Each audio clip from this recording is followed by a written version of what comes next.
Hey guys, I wanted to wish you all a very Merry Christmas and Happy Holidays if you celebrate, and if you don't, just solidarity during this time where many people are either alone or having difficulty spending time with families because of the quote unquote pandemic and everything that has happened as a result and the crazy mishandling of everything. So just wanted to show you some love, send you strength and solidarity, and just also bring up the fact that right now during this time we feel like we've gone through a lot, and in the last 2 years people's lives have radically either changed or they have noticed that things have shifted in perspective. And so it's important to really understand where we're going, where we're at. And right now, where we're at is at a very tumultuous time where people are extremely divided, and we are allowing ourselves to be divided among our friends, our family, and we have lost many of us friends over this debate on, vaccines and mandates and all of that. And it's really sad to see, because we shouldn't be canceling people or really, losing really good friends over this whole thing. And I've seen so many people lose their minds or pretty much just have this whole situation break their brains. And I wanted to bring up the fact that it's important to really talk about these things when we are in situations like family gatherings or dinner and having these debates, because if you can't talk to your family members, who are you going to talk to? Your family members are the ones that you should be more comfortable with. And I myself have had a Trump supporter family member really understand that Trump is just another grifter. He played them just like Biden and Obama have played a lot of liberals. And so when we talk about two wings of the same bird, that's exactly what I mean. And more people are realizing that that's the case.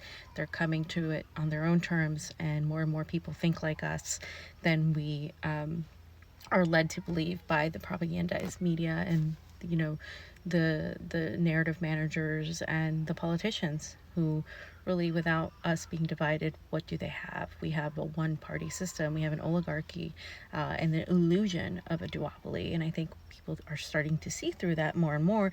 It's like the Matrix: once you see it, you can't unsee it, right?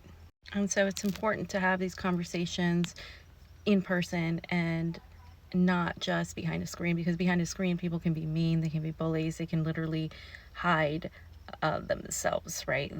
They're so bold because they can be. When you're person to person, face to face with someone, you are forced to really dig deeper and face the humanity in each person. And that's really what we're fighting for. We're fighting for our humanity, for our own minds, for our own free thought. That is the last bastion that we have.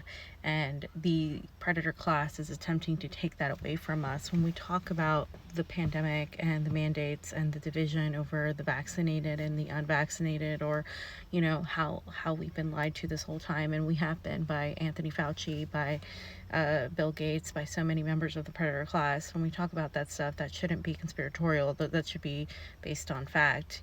They have turned this phrase, believe in science, into some religious sort of cult following that it really shouldn't have. And so when we talk about those things, we should really understand like what we're talking about, because science is ever changing. It is man made, and by man I mean, of course, human beings, what they uncover as they evolve. And so it's not something that is stagnant, it is something that's forever changing. But there's been this whole political agenda placed on something that should be strictly scientific, like this whole vaccination situation. And we've been manipulated, and there are a lot more people that see through that than they're trying to let us know. And I know because I've been talking to a lot of people who are not political, and they really have a lot of the same opinions that a lot of you who are, anti-mandate do. And it's not just because you're anti-mandate doesn't mean you're an anti-vaxxer. We know this, but there's been that whole debate, people recently calling me out for this, for simply showing empathy to somebody who was vaccine injured and who dared to speak out against it. And so I think it's important that we don't lose our humanity. And that's what we really have to look at when we are in these situations where we're gathering with people. And I applaud people who are gathering with people and who aren't propagandized to say, well, I'm not going to gather with my family member for the second year in a row because they told me on CNN not to, because this is all propaganda. We are the most propagandized nation in the fucking world, and people need to start really understanding what that means. It means that from birth and every day of your life, there's propaganda surrounding you, and you can't escape it until you realize that, and everything else seems conspiratorial or crazy. But once you realize that there's propaganda everywhere, everything else seems to make sense, because now you understand that the people who got us into this mess, the Anthony Fauci's of the world, aren't going to get us out. The politicians, the bought big pharma bros of Pfizer and Moderna, who we can't even sue, they're not going to get us out of this whole situation. And the politicians who failed and destroyed whole economies and people's lives, who were pushed out of work or fired, and people who feel like they're segregated, the people who did all that are not going to get us out of this mess. What we really need to be doing is truly talking to each other, understanding that we have far more in common with each other, with our neighbors, and understanding who our enemy is. Know your enemy. Know thy enemy. Your enemy is not your neighbor.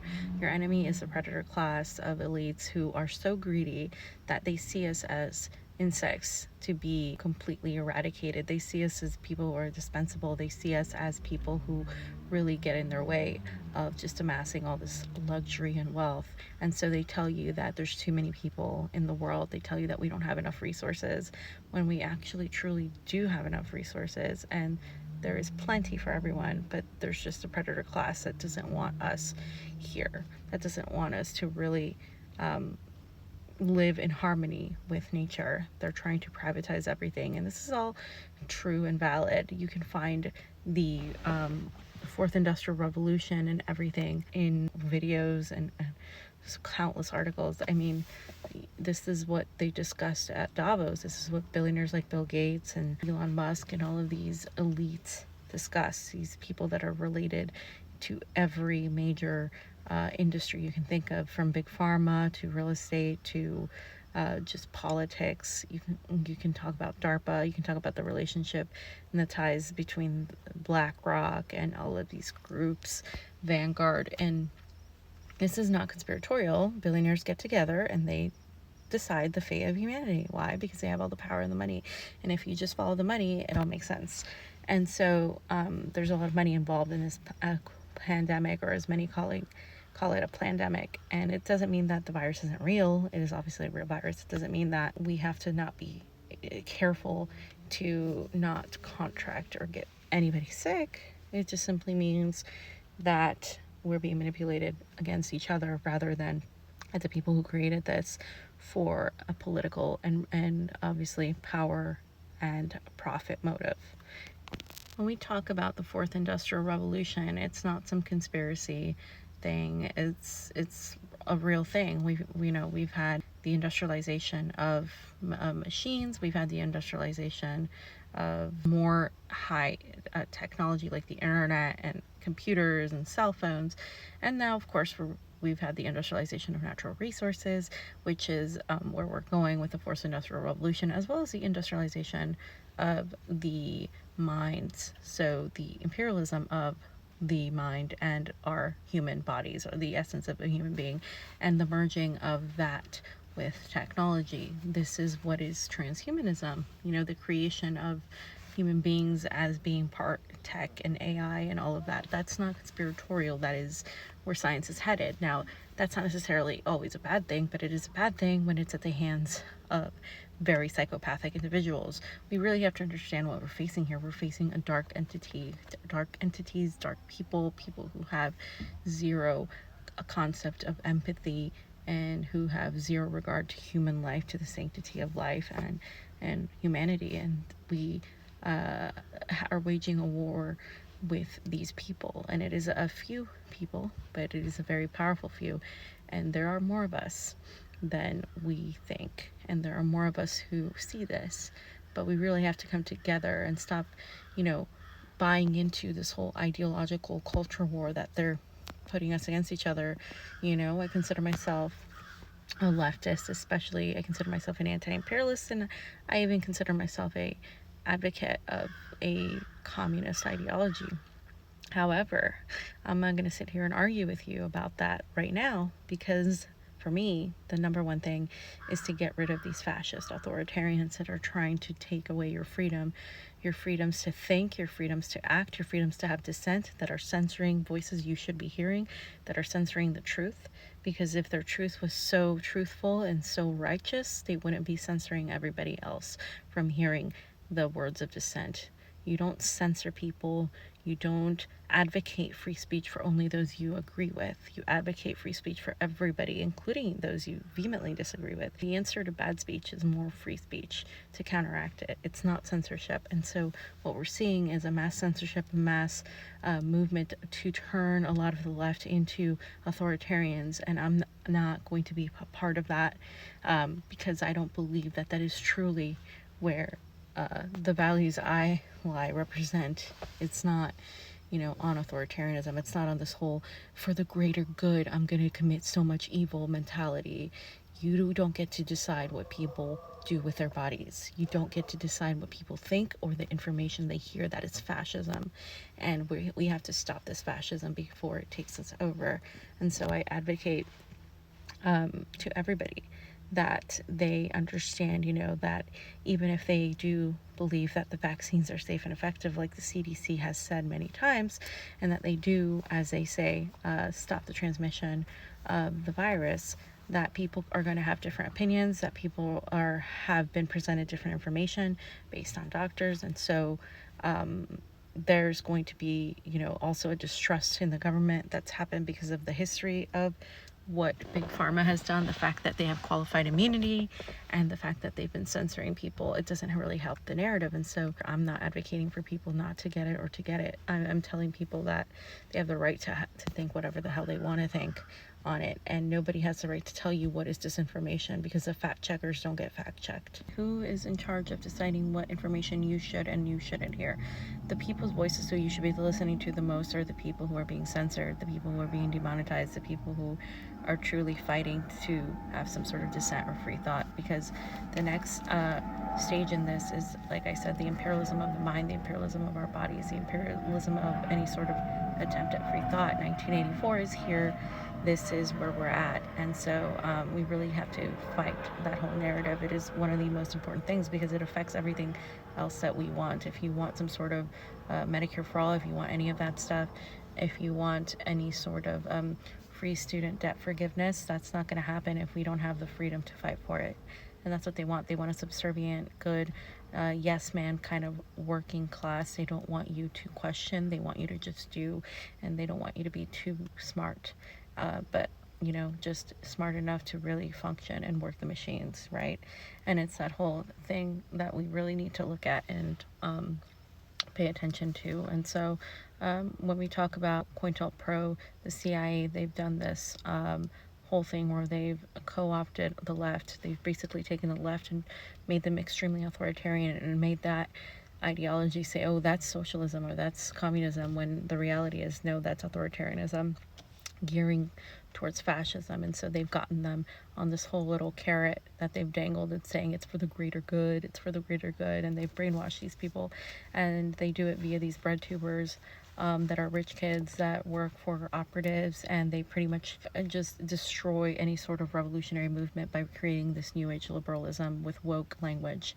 And those people are doing propaganda for people like the Squad and people in the State Department that act like they're progressives with all this woke culture war stuff, but they're really not. They're not economically tangibly changing anything for anybody. That's what we have to understand, is who our enemy is. And especially at a time when being truthful is being turned into being some sort of conspiracy theorist, actually having the guts to say what's real and what isn't is actually being turned into some conspiracy theorists. I've been attacked for speaking truth and for telling the truth and for trying to get to the bottom of things as a journalist. Like, it is difficult to really navigate these waters because a lot of the world acts on reactionary politics. There's no nuance. And so for me, it is extremely important to get to the truth, because the truth doesn't really isn't your enemy. The truth will set us free eventually. Journalism should be based on truth, not on ideology first. And that's the mistake so many people on the left and this quote unquote progressive indie media make. And they are very elitist, they're very arrogant. They basically want to be a new brand of the liberal media, just with more woke words and saying that they want healthcare for all, but really they're spewing the same type of propaganda and talking points as the liberal media. And we need to be different in independent media. We need to be the ones who challenge that, who say, no, we're going to be accessible. We're not going to be arrogant. We're not going to be elitist. We shouldn't worship anybody. Nobody's our hero. Our heroes have let us down. And nobody's going to save you. You have to save yourselves, and we have to save ourselves collectively together. But that's not going to happen. We continue allowing them to divide us, because that's their role. Their role is to distract us from actually organizing anything revolutionary, any sort of actual resistance, because resistance used to be a good word before the liberals took it, just like woke used to be a good word before the liberals took it. But now a lot of us, we're here to stay. They can try to silence us, and that should make us go further. It shouldn't make us be more fearful, but it should make us go further and fight harder for what we need to fight for, which is our freedom to think and choose the information that we want, and the freedom to really be human beings to each other, to have empathy. We're losing our humanity, and the world is falling apart as we speak all around us, especially this country. This empire is falling, it's crumbling before us. And so many people don't want to see that, because cognitive dissonance is a bitch, and cognitive dissonance is one of the worst things to come to terms with. But once you see it, the matrix, you can't unsee it. And this is why, as a journalist, I always say, we need to really understand the importance of Julian Assange and why he is so important to all of us, and why we are all Julian Assange, because, he's currently in Belmarsh prison because he dared tell the truth on the US and Western Empire, and really simply published documents that exposed just the disgusting acts of war that we've committed, and exposed a lot of warmongers, and exposed the empire. And they didn't like that, and they're trying to make an example out of him and exert international jurisdiction over the free press. And as people, as citizens, we can't allow that, because that is something we are entitled to. We are entitled to watch the government, to be the watchers of the government. And so for me, we are all so responsible for talking about him endlessly. He should be with his family, with his partner, with his children. And he recently had a stroke while he was on trial. And what the United States State Department and Department of Injustice and the covert state agencies are doing to him, what the national security state apparatus is doing to him, and what these so-called journalists who are actual propagandists have lacked in coverage is unacceptable. It is criminal, it is disgusting, and it is killing him. It is a slow death, the slow murder of Julian, and the wrong man is in prison. We have people like Anthony Fauci, Bill Gates, warmongers like Barack Obama walking freely, and we have Julian, who exposed war crimes, in prison. And that is the essence of where we're at right now, because they're trying to jail and vilify those of us as who speak the truth, who really try to do investigations, who try to do real journalism, as conspiracy theorists, as anti-vaxxers, as right-wingers, when we're actually the ones that are the complete opposite of that. We are telling the truth. We are wanting to get to the bottom of things, and we are the ones that are being silenced. And so on behalf of that sentiment is why I fight for people like Julian Assange, especially at times like this on Christmas, when people are with their families and he doesn't get that. And it's not fair, because he represents all of us. And so that's what I wanted to say to you guys. I wanted to say that brace yourself, because this is just the tip of the iceberg. We're going to continue. Things are going to continue getting worse. Things are falling apart. But now we have the chance to actually come together, because there's only one war that's waging right now, and that's the war of the 1% versus us. They're waging war against you and me, and not your neighbor who's a Trump supporter or your neighbor who's a Biden supporter, but you and I. They're waging war against all of us together. They don't care. They need to exterminate us or get us to comply. And you don't have to comply if you don't want to. And that just, it goes beyond mandates. It goes into everything else that we talk about, into this economy that's been destroyed by politicians playing politics with your lives, with people's lives. It goes on to every aspect of education. We have a nation in debt that was promised so many things that they were going to find a job, that the economy was going to be great, and it's not. We have people that are working 70 hours and are living in their cars. We have a society that is so mentally unstable, psychologically traumatized by what's happening in the world, and they don't know how to deal with it. We have an opioid epidemic because of all of this. We have a society where suicide rates are up, depression rates are up, and this pandemic or pandemic, however you want to see it, I don't give a damn, is being used against us to divide us, and it's being used as a Trojan horse to bring in the next phase of control, which is the Great Reset, which is something that is actually talked about. It is not conspiratorial. You can find articles and videos on it. It is not a right-wing fallacy. It's not any wing of fallacy. It is something that is happening because, you know, they're trying to push the stakeholder capitalism, which is the same bullshit, except that there's privatization, and the privatization of everything we love, like the Amazon, our rivers, our natural resources, our parks, everything. You'll own nothing and you love it.